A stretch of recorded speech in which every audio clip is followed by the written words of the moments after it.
અમારી શાળાનું નામ સરકારી માધ્યમિક શાળા મુવેશ છે। મારું નામ સોનલ તેજાભાઈ ભરવાડ છે। મારું નામ ભાવનગરભાઈ ભરવાડ છે। અમારી કૃતિનું નામ પંપ ઓન કેનાલ છે। ખેતરમાં જ્યારે સિંચાઈ માટે પાણીનો પ્રવાહ હોય છે ત્યારે પાણીનો પ્રવાહનો ઉપયોગ અને ડીઝલ પંપમાં વપરાતું ડીઝલનો ઉપયોગ કેવી રીતે કરવો એ અમારી કૃતિનો મુખ્યત્વે હેતુ છે। ગતિ ઉર્જાની યાંત્રિક ઉર્જાનું પવન ઉર્જામાં રૂપાંતર।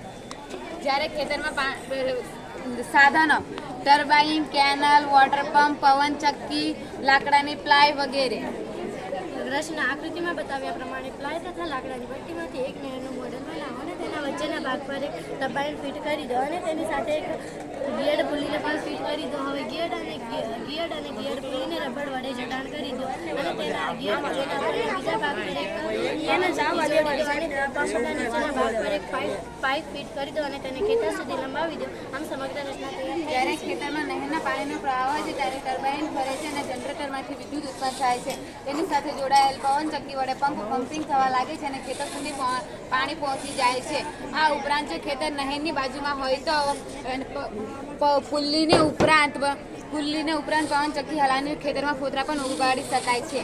ઉપયોગ તથા ફાયદા। આ રચનાની મદદથી પર્યાવરણમાં ડીઝલ બચાવી શકાય છે। આ રચનાની મદદથી પર્યાવરણમાં ફેલાતા ડીઝલ પંપના પ્રદૂષણો અટકાવી શકાય છે। આ એક સરસ રચના છે, સામાન્ય ખેડૂતને પણ પોસાઈ શકે છે। આ કાર્ય પવન ઉર્જા અને પાણીથી કાર્ય કરે છે, તે વધુ ફાયદા છે।